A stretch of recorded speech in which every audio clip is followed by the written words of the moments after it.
Boa tarde a todos. É sempre uma grande dificuldade fazer a intervenção de encerramento. Não só porque todos já estão numa sexta-feira desejosos de partir, como também porque já foi dito quase tudo o que poderia ser dito e até muitas coisas que eu aqui iria dizer. Mas também estamos num encontro de amigos e no encontro daqueles que acreditam que é preciso fazer mais e que é possível fazer mais. Eu queria, naturalmente, não está aqui o professor Esmeralda Azevedo, mas temos que agradecer à Universidade Lusófona por este acolhimento e por aqui podermos estar. Gostava de agradecer a quem me convidou, o meu querido amigo Mário Máximo, também um agradecimento para a mentora dos prémios da Gala da Lusofonia, Isabel Leitão.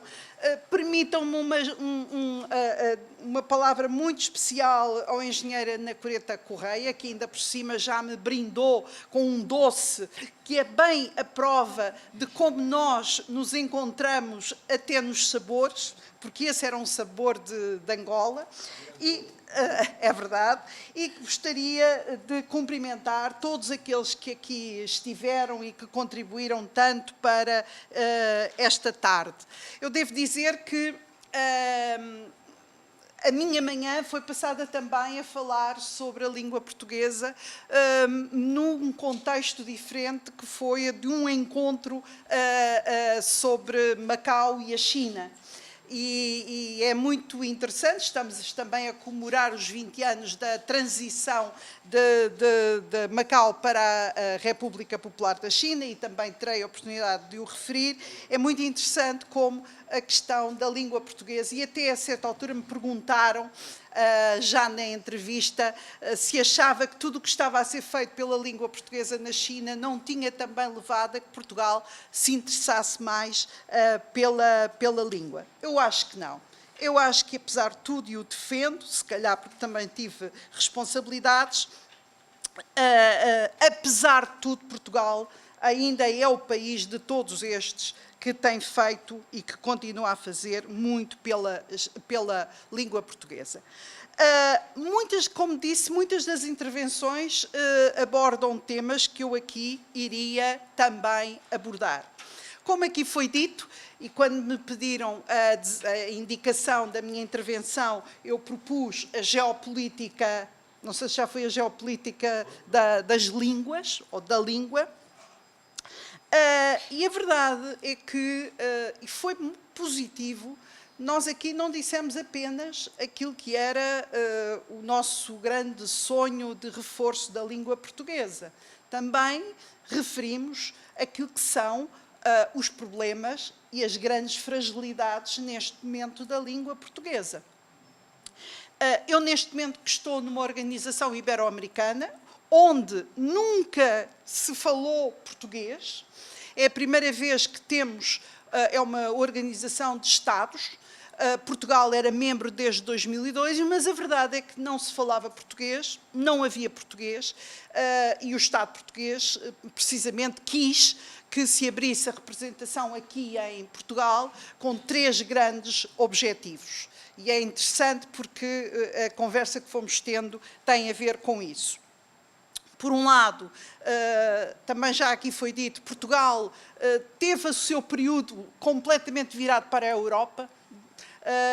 A partir da CPLP volta a olhar para a África e cada vez tem olhado mais para a África, mas também na Ibero-América tem 2 parceiros muito relevantes, tem Espanha e o Brasil, além de que a proximidade com os países da América Latina é uma proximidade cultural, linguística e também, naturalmente, há um desejo de desenvolver relações económicas cada vez mais fortes. E uma das razões também para esta instalação desta representação tem a ver com a agenda que hoje em dia internacionalmente nos governa, a Agenda 2030 do desenvolvimento sustentável, em que se vem dizer que a relação Sul-Sul, a cooperação Sul-Sul é fundamental. Eu, aliás, costumo dizer que foi uma agenda que colocou Portugal no centro do mapa, porque de país periférico, que é sempre a ideia que durante décadas houve, de que nós éramos o país lá do fundo da Europa, hoje em dia somos o país que temos uma centralidade nova, porque precisamente hoje a cooperação Sul-Sul, nós como país do Sul, na cooperação com os países africanos, portanto com a CPLP, e a cooperação com a América Latina, portanto com todo o espaço ibero-americano, é central. Também dizer que dentro deste objetivo coube uma aproximação entre o espaço ibero-americano e a CPLP. Neste momento, a organização onde eu estou fez o ano passado a sua candidatura e é a primeira organização internacional que tem o estatuto de observador, tal como um outro país, tem o estatuto de observador junto da CPLP, e perguntavam-me há pouco, nós estamos a trabalhar em países da CPLP e estamos a desenvolver as modalidades também de cooperação triangular, trazendo países da Ibero-América a cooperar também com os países da CPLP, e Portugal tem uma particular relevância nesta triangulação. O último ponto da agenda que foi entregue para esta representação tem a ver com a língua portuguesa. Como eu disse logo de início, a organização que tem o Brasil, e o Brasil representa 1/3 praticamente de toda a organização, em termos linguísticos, não se falava português. Mesmo os nossos colegas brasileiros, em todas as reuniões, falavam espanhol. Mérito do atual presidente, do atual secretário-geral da organização, com Portugal a empurrar muito esta ideia, pela primeira vez foi aprovado pelo Conselho Diretivo, que é formado por todos os ministros da Educação de todos estes países, o Programa Ibero-Americano de Difusão da Língua Portuguesa. E um dos objetivos é precisamente a de que não só a organização seja uma organização verdadeiramente bilingue. Eu passo o tempo a traduzir, mas é da vida. Não há documentos que não saiam nas duas línguas, e este é um trabalho muito, muito grande, mas também formação de professores, incentivo à divulgação do português, e vamos ter precisamente, naturalmente, que numa base bilingue e numa base de proximidade entre estas duas línguas, que são duas línguas próximas do ponto de vista das suas origens linguísticas, o português e o espanhol, mas também do ponto de vista das suas relações, digamos, culturais. Vamos a 21 e 22 de novembro, vamos ter uma grande conferência internacional de altíssimo nível na Gulbenkian, precisamente sobre estas duas línguas, o valor também económico do português e do espanhol, que formam uma comunidade de 800 milhões de falantes. O que é isto? Eu ouvi há pouco dizer, as línguas são também mercado. E isto é um mercado poderosíssimo que nós temos que aproveitar em nosso proveito. Mas, ao mesmo tempo que estas organizações internacionais, esta que faz este ano 70 anos, esta conferência também se insere no marco dos 70 anos da organização, com um trabalho assinalável. Devo dizer que a América Latina tem, por exemplo, uma cobertura a 100% de ensino básico, o que é já um patamar importantíssimo.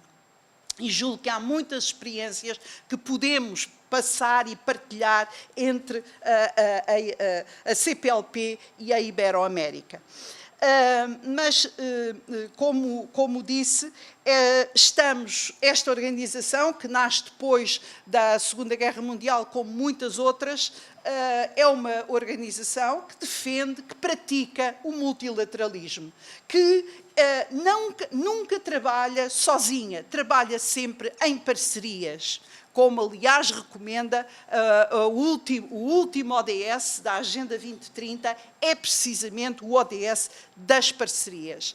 Mas a verdade é que estamos num mundo em que o multilateralismo está a sofrer muitíssimos ataques. E temos que ter essa noção, em que há uma tendência, como aqui foi dito e muito bem, para confundir a ideia de patriota com a ideia de nacionalismos que servem apenas para fechar fronteiras. E por isso as fronteiras que podem existir e que podem existir no sentido de serem espaços porosos onde as culturas se encontram, em vez disso, o que são e o que há a tendência, infelizmente, é para construir silos em que essas fronteiras se enchem de muros e que não podemos trabalhar em conjunto. Temos que lidar com isto. Ainda do ponto de vista das questões que foram aqui colocadas, o meu caríssimo amigo Helder Oliveira, que citou o embaixador Lauro Moreira, e recordei, de facto, porque muitas vezes também temos que ter algum orgulho em nós. E recordei o célebre texto do Duarte Pacheco Pereira, de 1506, o De Situ Orbis, o Esmeraldo, em que ele está a descrever a maravilha dos diferentes seres humanos e depois até conclui que para nós hoje é estranho, mas temos que perceber que naquele tempo dizer isto é extraordinário. E ele diz, e há que interrogar se são todos filhos de Adão. Portanto, se todos formam parte da humanidade, esta humanidade diversa e ao mesmo tempo que ele já constata que é a mesma, como referiu. Tal como foi dito, ao pensar nas questões das línguas, hoje em dia nós pensamos também no poder das línguas. Qual é o seu poder? Os ingleses sabem isto perfeitamente e jogam no poder da sua língua. E jogam curiosamente, começaram curiosamente, através de mecanismos de soft power. Costuma-se dizer que o primeiro imperialismo americano começou com o cinema. A verdade é que todos nós vemos filmes em inglês, vemos filmes americanos, ouvimos música inglesa e isso entra em nós de uma forma tão natural que nem nos apercebemos. Atrás disso vem tudo o resto. E há estudos que mostram que os países de língua inglesa beneficiaram com o facto de terem essa língua e as suas economias cresceram em função também da língua. Por isso é que uma estratégia para as línguas tem que ser também uma estratégia que tenha em mente a questão da economia. Não pode deixar de também considerar o que é a economia. Mas hoje, o poder das línguas, e nós temos uma língua, como já vos disse, eu hoje trabalho numa aproximação entre as duas, que também me parece uma estratégia muito relevante. Como é que se define uma grande língua global e internacional? Define-se pela demografia. E do ponto de vista da demografia, claro que não nos comparamos com o chinês, mas colocamos-nos muito bem desse ponto de vista demográfico. Mas hoje já não basta a demografia. Temos que ir muito mais longe e há cada vez mais outros elementos. Um deles tem a ver com os recursos naturais. Também aqui foi referido, logo na primeira intervenção, aqui se disse, e é verdade, que nós temos que trabalhar mais em estudos sobre os potenciais das línguas. Em 2000 2010 foi apresentado o primeiro livro em Portugal sobre o potencial da língua portuguesa. Quando nós apresentámos o nosso primeiro, os espanhóis já tinham 4 ou 5 sobre o mesmo tema. Todos eles pagos pela Telefónica. E nós também andei, à procura de 10.000 euros para pagar o estudo sobre o valor económico da língua portuguesa. Depois desse primeiro passo, e hoje em dia toda a gente fala sobre o valor económico da língua portuguesa, deu-se um segundo passo fundamental. Tenho aqui que prestar homenagem ao professor Luís Reto, que tem estado a coordenar estas equipas. Foi passar para um atlas da língua portuguesa em que todos os países e a economia de todos os países de língua portuguesa é analisada. Foi um passo também muito grande, mas há muitos outros estudos que precisam de ser feitos, estudos setoriais que nos mostrem qual é a relevância do português em áreas específicas. Como aqui foi dito, o português vale 3,8% do PIB mundial, tem uma extensão geográfica de 7,3% de todo o espaço mundial. Tem uma vantagem muito grande, pensemos, por exemplo, no chinês, que é o facto de estar em 4 continentes, até em relação ao espanhol, está em mais continentes do que o espanhol, mas depois tem outros aspectos que são significativos. Um deles é, já aqui foi referido, as plataformas marítimas que valem quase 6% de todas as plataformas marítimas do mundo. O outro, ainda mais relevante, são as reservas de água doce, que são 16%, mais de 16%, e que são fundamentais nos tempos que correm. Estes estudos são fundamentais, aquilo que se chama as demografias da língua, as economias da língua, mas há também, e temos que ter essa noção, outros aspectos sem os quais nós não seremos uma grande língua. Um deles, também foi aqui referido, tem a ver com a educação, com os recursos humanos, e quanto mais se apostar em recursos humanos, mais conseguiremos também ser uma língua que tem uma massa crítica que se torna relevante.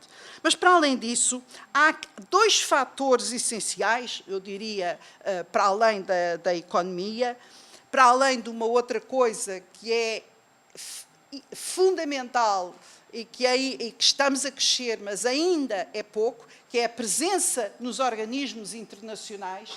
E depois isto é uma espécie de pescadinha de rabo na boca. Pergunta-se, porquê que o português não é a língua oficial nas Nações Unidas? Claro que é um preço elevado, mas sobretudo porque não temos formados os tradutores e intérpretes necessários para assegurar esse trabalho nas Nações Unidas. E não temos uma estratégia comum de todos os países para a sua formação. Essa é a principal razão. Não deixo de vos dizer que termos como secretário-geral das Nações Unidas um português foi talvez dos maiores contributos para o empoderamento da língua e para o seu prestígio internacional. Quanto mais prémios Nobel, quanto mais cientistas, quanto mais personalidades internacionais nós tivermos, mais esta língua se torna relevante. E daí que uma das áreas em que é preciso investir muito, uma das tais 2 que eu vos referi como fundamentais, são, por um lado, a ciência, porque há uma ideia de que toda a ciência se tem que fazer em inglês. Não tem. Não tem. E há já estudos, os tais estudos de que nós precisamos, que mostram que, por exemplo, o português e o espanhol em conjunto já são a 3ª língua na Web of Science, portanto, nas redes de ciência, e essa presença de cientistas e de produção científica em português é um caminho fundamental, sem o qual não seremos uma grande língua global. O outro tem a ver com a presença na sociedade digital. E hoje já estamos num outro patamar. Já não são os utilizadores, aqui foi dito, é verdade, o português é a terceira língua na internet, desculpem, nas redes sociais, é a quinta língua na internet, mas isso já não chega. O que é fundamental, e é um grande desafio para todos os países, é que sejamos produtores de digital. Que sejamos não só aqueles que fazem conteúdos em português para o digital, como também aqueles que têm economias digitais, economias de produção de tecnologia que seja uma tecnologia reconhecida internacionalmente. Estamos nesse caminho, mas ainda há muito para fazer e muito trabalho que tem que ser feito com todos os países de língua portuguesa.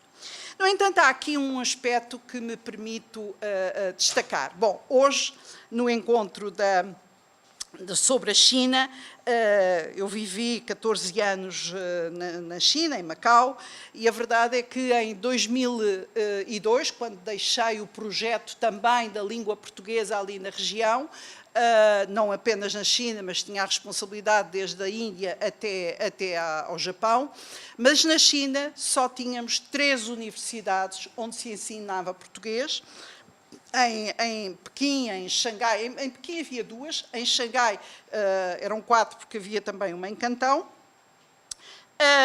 Claro que todos os números eram números clausos, portanto só podia entrar um número muito restrito para cada um dos cursos. As próprias metodologias eram muito antiquadas, os manuais eram manuais ainda do tempo da Revolução Cultural e não se deixava entrar outros. E hoje temos, e eu contei este episódio de manhã, porque já nas minhas outras funções no Camões tive a oportunidade de ir a Pequim e falar com o vice-ministro da Educação, que queria saber como é que podiam incrementar o português na China. E com aquela tranquilidade chinesa disse-me que o seu objetivo era formar 5.000 professores de português. Bom, a verdade é que nesse tempo, e já estávamos por volta de 2011, ainda só havia as 4 universidades, ainda só havia 300 estudantes, e neste momento, na China, há 28 universidades já com graduação, quer dizer, licenciatura, mestrados e doutoramentos. Há depois mais 39 com ensino do português e 4 a nascer, isto tirando Macau, e já estão com 3.500 alunos e têm 180 professores, 120 são chineses e muitos deles têm doutoramento. Por isso, de facto, chama-se a isto o planeamento, chama-se a isto os planos quinquenais, mas a verdade é que nesse encontro com o vice-ministro, ele, para além de me dizer que o seu objetivo era formar 5.000 professores de português, disse-me, sabe, é que nós percebemos que o português vai ser uma língua do futuro. E, de facto, é esta capacidade para olhar o futuro e para perceber que temos que ter uma estratégia, que é uma estratégia conjunta, em que cada um não puxe para seu lado, em que possamos perceber, e eu ponho sempre isso nos meus documentos, a língua traz benefícios para os seus falantes, traz também benefícios de desenvolvimento, de crescimento económico, de desenvolvimento social, de coesão social. Temos que pensar as línguas também como parte integrante do desenvolvimento. E, desse ponto de vista, aqui foi tal testemunho que muito me tocou sobre a questão dos alunos que dão erros. Muito me tocou porque sempre lutei muito, mesmo na minha universidade, com essa questão, que é a completa ignorância que nós continuamos a ter e não perceber que o ensino do português nestes países tem que ser contrastivo e temos que ter gramáticas contrastivas que permitam, efetivamente, mostrar que a construção é esta e esta, para que os estudantes possam perceber muito bem quando escolhem uma variante e quando escolhem outra. Este é um investimento em educação, é um investimento que tem que ser feito e, como disse, e volto ao meu princípio, a verdade é que Portugal é um país de 10 milhões de habitantes e tudo aquilo que tem feito ao longo destes anos, desde que começou a ter uma política de língua, é um grande esforço financeiro. Infelizmente não temos contrapartes. E são essas que nos faltam.